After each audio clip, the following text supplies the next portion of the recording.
Respected principal, dear teachers, and my fellows, Assalamu alaikum.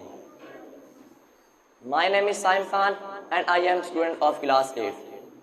Today, the topic of my speech is Holy Prophet Muhammad Sallallahu Alaihi Wasallam. The life of the Holy Prophet is a role model for every person of his world who believes in Allah and the day of judgment.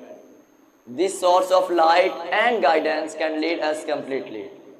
The world has seen a lot of scholars, philosophers, but none was great as the Prophet Muhammad Sallallahu Alaihi Wasallam. Allah sent His messenger in every period of history to guide the humanity.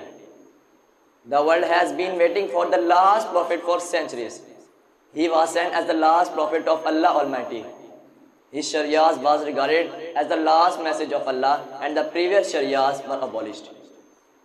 All the Prophet guides the woman, but Muhammad Sallallahu Alaihi Wasallam brought a revolution in the lives of the people. This revolution is exempless in the history of mankind. There is no option left for us, but to follow his teaching. The Quran and Sunnah are the basis of our religion. The holy lifestyle of the Prophet guide us in our individual and collective life. If we want to get success in this life and the life afterward, we should follow the teaching of Holy Prophet Muhammad Sallallahu Alaihi Wasallam. Thank you.